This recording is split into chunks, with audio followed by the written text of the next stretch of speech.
안녕하십니까. 암호화폐 정보를 전달해 드리는 닥터 비트맨입니다. 목요일입니다. 어떻게 오늘 하루 잘 보내고 계신가요? 현재 암호화폐 시장이 어제 대비 소폭 상승세를 보여주고 있습니다.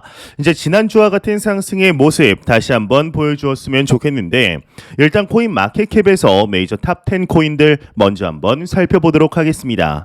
네, 일단 시가총액 1위의 비트코인의 경우는 전날 대비 3%가량 상승한 19,500달러를 나타내고 있습니다. 2위의 이더리움은 2.77% 상승한 1,347달러를 나타내고 있으며 우리 리플 XRP의 경우는 전날 대비 4.34% 상승한 0.44달러를 나타내고 있네요. 비트코인의 더미넌스, 이더리움의 더미넌스 각각 살펴보게 되면 39.6%, 17.5%를 나타내고 있는데요. 그렇다면 과연 선물 투자자분들은 현재 포지션 어떻게 나누고 있는지 롱숏 비율 한번 확인해 보도록 하겠습니다. 일단 비트코인을 보게 되면 숏 포지션이 64%로 더욱 우위를 점하고 있습니다. 이더리움의 경우 또한 숏 포지션이 이제 54%를 나타내고 있는데요. 리플 XRP의 경우도 안타깝게도 숏 포지션이 58%로 더욱 우위를 점하고 있네요. 이제는 지난주와 같이 상승의 기조로 좀 전환이 되었으면 좋겠는데 지난 2021년 말부터 지속된 시장의 하락세가 현재까지도 이어지고 있습니다. 예, 특히나 대한민국의 경우는 싱가포르에 이어서 두 번째로 트래블 룰이라는 것을 적용하며 표면상으로는 자금 세탁 방지와 테러 자금 조달 방지를 이야기하고 있지만 마치 국내 거래소들이 이익을 독점하기 위한 전략으로 보이는데요. 이런 기조의 해외 거래소들의 국내 유입은 거의 마비가 되다시피 하였습니다. 이제 해외 거래소들의 경우 국내 거래소들에게는 없는 수많은 기능들이 있기 때문에 국내 투자자들이 더 큰 이익을 볼 수 있는 환경이 없어진 것에 대해 많은 투자자들은 아쉬움을 표출하게 됩니다. 하지만 일부 해외 거래소들의 그렇다고 해서 이제 국내를 대상으로 신고 없이 영업을 하면서 금융정보분석원에 의해 접속 차단까지 받을 위기에 처해 있습니다. 이에 따라 수많은 해외 거래소들이 문제가 생기고 있는데 이 문제의 원인은 굉장히 단순합니다. 아무리 악법이라도 이제 법은 법인 것이죠. 바로 한국어 서비스를 제공하려면 국내에 신고도 하고 국내 법을 당연히 따라야 하는데 신고를 하지 않았음에도 한국어 서비스를 진행한다는 것이죠. 예, MEXC 거래소를 비롯한 해외 16개 거래소에 대한 입출금을 국내 5대 거래소가 막으면서 국내를 대상으로 한 해외 거래소의 영업이 제재를 당하게 됩니다. 처음에는 이제 IP를 차단해서 아예 한국에서 이들 거래소의 접속 자체도 막겠다고 강경하게 나갔었는데 아직 그 정도까지는 안 갔습니다. 이제 사실상 VPN을 이용하면 되기 때문에 실효성도 없는 대책이었죠. 참고로 IP 차단의 경우는 VPN을 이용하면 되지만 그 외에도 몇 가지 방법이 더 있습니다. 그중 하나가 바로 베이직 어텐션 토큰과 관련된 브레이브 브라우저인데요. 검색할 때 브레이브 브라우저에서 검색 엔진을 브레이브로 지정하면은 현재 국내에서 차단당한 사이트들이 모두 검색에 걸려 나오고 접속이 가능하게 됩니다. 이 금융당국이 이후 어떤 조치를 할 수 있을지는 모르겠지만 MEXC를 비롯한 해외 거래소들은 여전히 한국어 서비스를 지원하고 있는 것을 확인할 수가 있습니다. 그중에 일부는 한국 서비스를 아예 없앤 곳도 있긴 하죠. 하지만 대부분 한국어로 서비스를 하고 있으며 특정 레퍼럴 링크를 통해 가입할 경우에는 한국어 서비스를 지원하는 등 이 변칙적인 방법들을 이용하고 있는 곳도 있습니다. 현재 코인 거래소들을 보게 되면 이제 대부분 싱가포르에 본사를 두고 있습니다. 규제가 상대적으로 덜하며 사업을 키우기에 싱가포르만한 곳이 없기 때문이죠. 하지만 사우디와 러시아가 이제 그 자리를 위협하고 있습니다. 이제 석유만 팔아서는 결국 태양이 지고 말 것이라는 사우디의 위기의식과 러시아의 자본이 만나 지금은 두 나라에서 크립토가 꽃을 피우려고 하고 있는 상황인데 지금 우리나라 대한민국은 어떤가요? 참 답답하게도 한국의 경우는 앞서 말씀드린 전 세계에서 유례 없이 이제 트래블 룰이라는 것을 먼저 시작하면서 코인 거래에 족쇄를 걸게 됩니다. 그래서 업비트로 코인을 보낼 때도 종종 증빙을 하라는 답 답변을 받게 되는데 돈이 묶여 버리는 것이죠.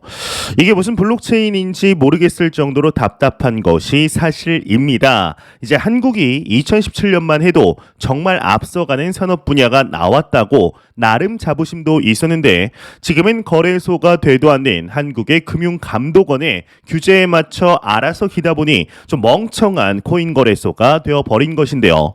글로벌 자본들, 글로벌 거래소들은 땅덩어리는 좁지만 엄청난 거래량을 보여주는 대한민국에 진출하기 위해 많은 노력들을 보여주고 있습니다.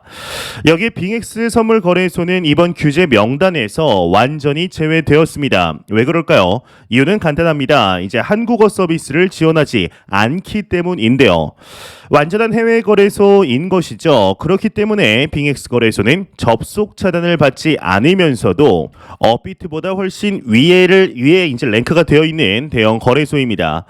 이제 해외 거래소를 많이 이용했던 분들은 아시리라 생각이 듭니다. 일단 업비트에서 트론이나 리플과 같은 코인으로 보내서 USDT로 바꾸고 코인을 매수하고 김치 프리미엄이 심할 때는 나중에 수익을 국내로 옮길 때 그만큼 수익을 또 키울 수 있게 되죠. 또한 현재 이벤트를 진행 중에 있는데 한국인을 대상으로 트레이딩 이벤트를 진행하려고 합니다. 이제 글로벌이 아닌 오직 한국인들을 위해서 말이죠.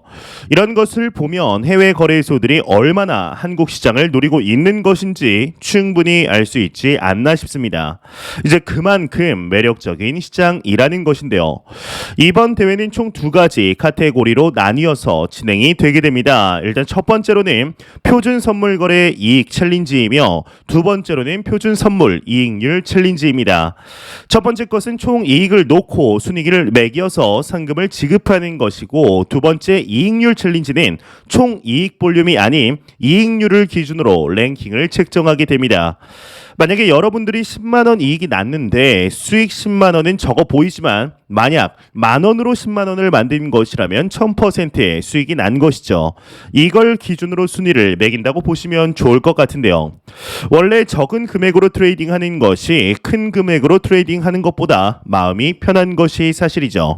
2개의 이벤트 상금은 총 8,300달러로 USDT로 지급이 되며 이벤트 참여는 회원가입 후 챌린지 등록을 하면 됩니다. 10월 2일 오후 11시 59분까지 진행이 되게 되는데요. 이 참여 자격의 경우는 지갑에 50USDT 이상을 보유해야 하며 누적 거래량은 2,000USDT 이상이어야 합니다. 또한 편하게 차트를 볼 수 있는 트레이딩 뷰 시스템 또한 있는데요. 이제 다른 플랫폼에서 찾아보기는 힘든 4가지 차트를 동시에 볼 수 있는 시스템을 마련해 두고 있습니다. 빙엑스 선물 거래소는 단순하게 이제 생각을 해서 코인 거래소입니다. 당연히 현물 거래와 레버리지 모두가 가능한 해외 거래소이죠. 업비트나 빗썸과 같은 국내 코인 거래소만 이용해 본 사람들은 점점 한계를 느끼실 것입니다. 해외 거래소 한두 개 정도는 꼭 계정을 터놓고 있어야죠. 이제 선물 거래를 이용하고 싶지만 하는 방법을 잘 몰라 청산에 대한 두려움이 있으신 분들의 경우는 카피 트레이닝 기능이 있습니다. 수익률이 가장 좋은 트레이너의 매매 기법을 그대로 따라하여서 진행을 하기 때문에 리스크 또한 상당 부분 낮아지게 됩니다.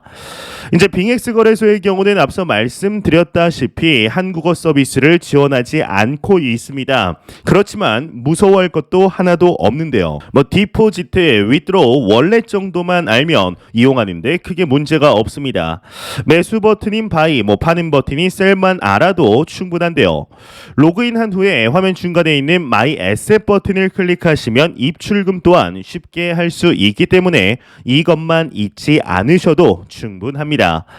한국 투자자들이 해외 거래소들을 공격적으로 이용하게 될 경우에는 아예 거래소와 은행을 같이 제공하는 곳에 은행 계좌를 만들 수도 있게 될 것입니다. 이제 과거에는 한국 사람이 해외 은행에 계좌를 튼다는 것 자체가 어려운 일이었지만 이제는 가능해진다라는 뜻인데요. 이렇게 된다면 투자자들은 코인을 거래하며 현금을 스테이블 코인으로 들고 있게 되죠. 또한 원화가 아닌 달러를 가지고 있다면 코인은 코인의 가격 변동성을 차지할 수 있게 되는데 거기다 이러한 스테이블 코인은 바로 달러로 바꿀 수 있게 됩니다.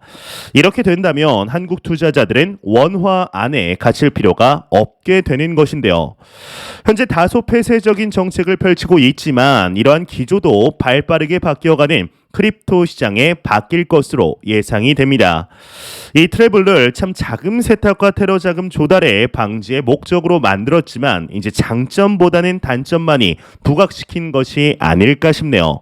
제가 준비해온 소식 여기까지입니다. 영상이 도움이 되셨다면 구독과 좋아요 그리고 광고 한 편만 처음부터 끝까지 시청 부탁드립니다. 이 채널은 오직 광고 수익으로 운영이 되게 됩니다.